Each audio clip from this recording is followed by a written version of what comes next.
Students, now you can see the first line where the mind is without fear and the head is held high. This lines means that minds of people should be free from any kind of fear and their heads should be held high in dignity. Held high in dignity means a person with self-respect. People of our country should be fearless and everybody should be given equal kind of respect. Where knowledge is free, it means that education should be given free to all. There should not be any kind of discrimination in giving education. Now, underline the word which means the head is held high. A person with self-respect. Let's see the second stanza. Where the world has not been broken up into fragments. Underline the word fragments. By narrow domestic walls. Now here this line means that everyone should remain united. People should not be divided into pieces by any kind of discrimination.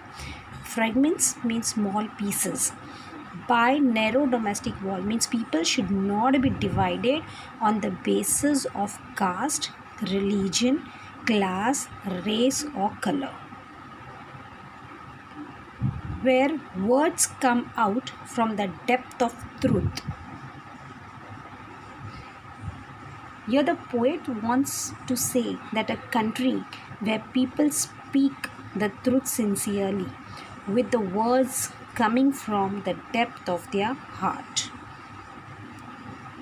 Where tireless striving stretches its arms towards perfection. It means that everyone should work hard to reach to their goal. If a tireless striving stretches its arms means continuous hard work, continuous efforts. People should work hard continuously to reach to their goals or to reach to their perfection. Now let's see the next line.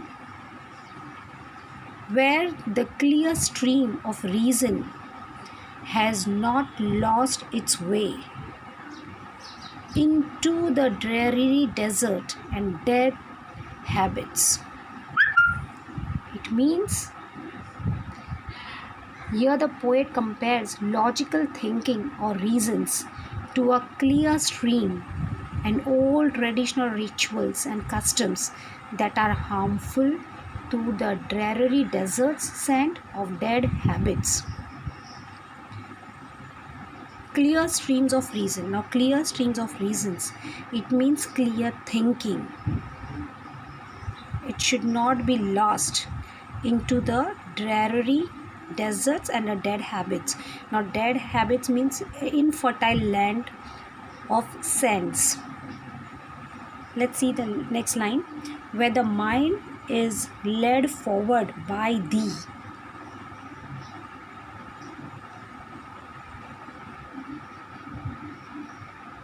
Here the poet wants to say that the minds of our people should be led forward by the Almighty God so that they broaden their outlook.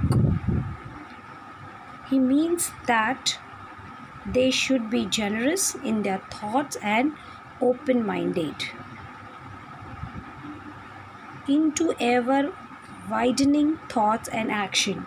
Now widening thought and action means they should broaden their outlook and their attitude. They should be open-minded.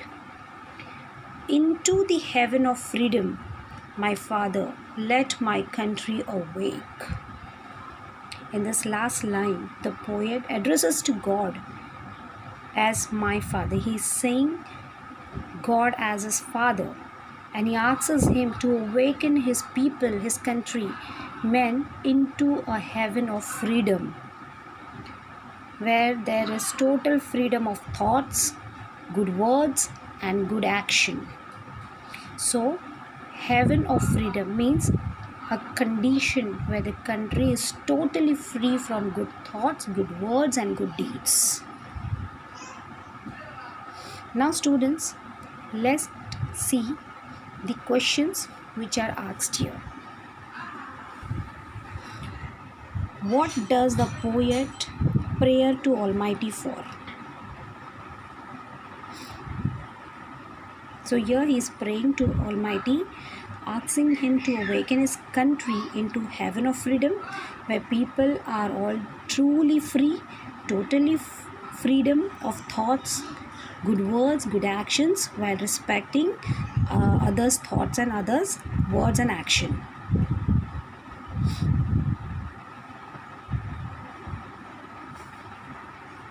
What are reasons and dead habits compared to? So reason is compared to clear stream and dead habit is compared to dreary desert sand. Now dreary desert sand, it means dried or infertile land of sands.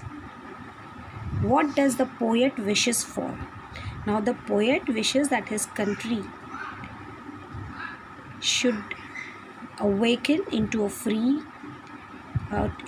should awaken into a heaven of freedom, where the people are all truly free and total freedom of thoughts, goods, words, and good action exist. Okay, students, I request you to once again go through the poem and write down the answers as well as the assignment which I am sending below. Thank you.